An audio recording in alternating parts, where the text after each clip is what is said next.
লাহোৱালত পথ নিৰ্মাণৰ কামত ঘৰুৱা চিলিণ্ডাৰ ব্যৱহাৰ কৰাত কাম বন্ধ কৰিলে আছুৱে ঠিকাদাৰৰ চিলিণ্ডাৰ আৰু বাহন সমজাই দিলে আৰক্ষীক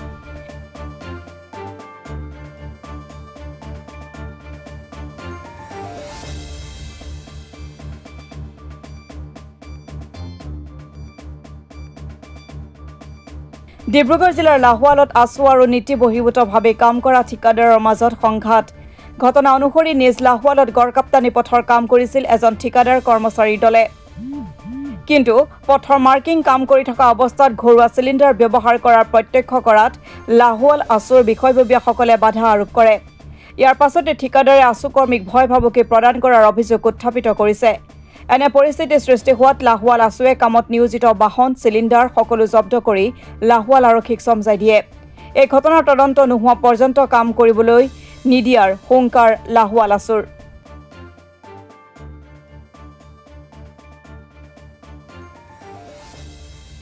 গ্যাস সিলিন্ডাৰ নহয়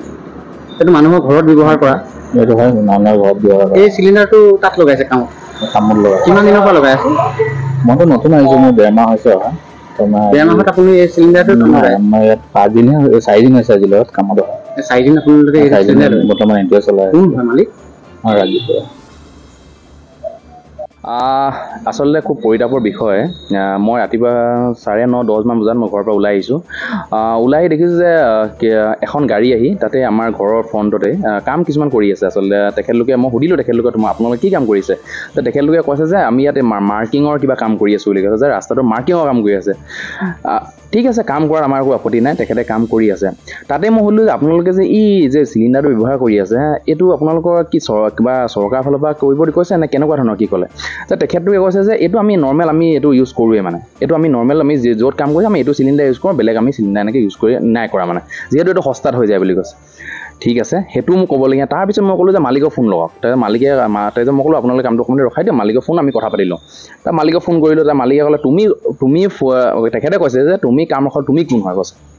মই ক'লোঁ যে মই এনেকৈ আছোঁ এনেকৈ হয় তাৰপিছত কৈছে আছু হ'ল বুলি কি কাম ৰখাব পাৰিব নেকি তো এইটো এটা কথা আমাৰ খুব মোৰ গাত লাগিছে আচলতে যে আছু হ'ল বুলিয়ে যে কিবা কাম ৰখাব পাৰিব আমি কিয় নোৱাৰিম যদি ভুল দেখিছোঁ আজি মই কিবা ভুল দেখিছোঁ তেওঁ মন্ত্ৰী বিধায়কক অঙুৰি মঙুৰি হ'ব পাৰে মোৰ তাত কোনো ভয় কৰিবলগীয়া বা আমাৰ কোনো আছুৱে ভয় কৰিবলগীয়া কোনো কথা নাই কিন্তু যদি তাত ইলিগেল বা কিবা আমি দেখিছোঁ আমি এটা মাত মাতি এইটো ভয় ভাবুকি দেখাইছে যে এই ভয় ভাবুকি যাতে আছুক যাতে নেদেখায় মই তেওঁ সকীয়ে যে ৰাজীৱ বৰা নামৰ যিজন ব্যক্তি সেই ব্যক্তিজনক মই সকীয়ে দিছোঁ যে তেখেতে এই ভয় ভাবুকি আছুক যাতে নেদেখায় আছুৰ এই আছুৱে কিবা এটা কৰিছে তেখেতে ৰিজন থাকিব মই তাত কিবা কৰিবলৈ বা কিবা নাই ইয়াত ইলিগেল হৈছে যিহেতু এখন গাঁও হয় নিজ লাহোৱাল গাঁৱত তেখেতে কাম কৰিছিল এখন গাঁও হয় গাঁৱত আপোনালোকে জানে যে গাঁৱত পাত যাব কিবা তেখেতলোকে গাঁৱৰ মানুহ জ্বলায় এইটো কৰি কোনো কথাই নাই তেখেতে জ্বলায় সেই জ্বলাৰ পৰা যদি সেই গেছটো যদি স্বীকৃতি কৰি কিবা পৰাহেঁতেন এটা কিমান ডাঙৰ এটা সমস্যা সেইবোৰ ৰেছপনচিবিলিটি আছে কোনে ল'ব এই ৰাজীৱ বৰুৱা নিচিনা মানুহজনে সেইবোৰ ৰেছপনচিবিলিটি ল'বনে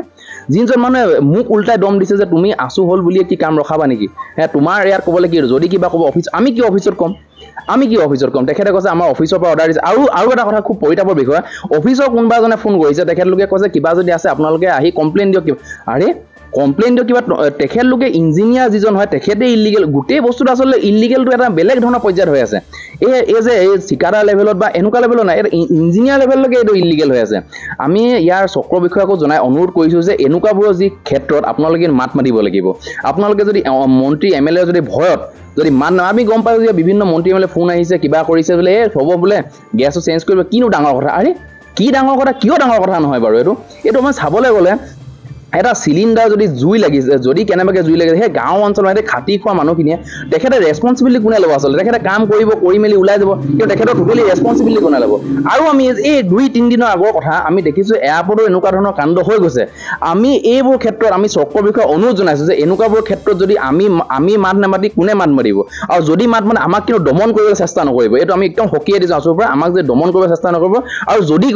যদি আমি দুবাৰ দিনবাৰ যদি কৰে কিন্তু আমি আন্দোলনৰ সৃষ্টি কৰিম ইয়াত কিন্তু তীব্ৰ আন্দোলনৰ হ'ব এনেকুৱাবোৰ ক্ষেত্ৰত আমি কোনো পদ্ধতি আমি ইয়াত সহযোগ নকৰোঁ এই আন্দোলন হ'ব কিন্তু যদি তেখেতলোক আমি অনুৰোধ জনাইছোঁ যে অনাগত দিনবোৰত কিন্তু এনেকুৱা ধৰণৰ কাম নকৰিব আৰু যে ৰাজীৱ বৰা নামৰ যিজন ব্যক্তি তেওঁ যে এই দম্ভালি মাৰি কিছুমান কথা কৈছে যে মোৰ মন্ত্ৰী MLA চিনাকি আছে কিবা এই যে কৈছে ৰাজীৱ বৰা নামৰ ব্যক্তিজনক কিন্তু অতি সোনকালে যি কাম দিছে কিন্তু সেইটো কাম বন্ধ কৰিব লাগিব আৰু যদি বন্ধ নকৰে কিন্তু ইয়াত তীব্ৰ প্ৰতিবাদ হ'ব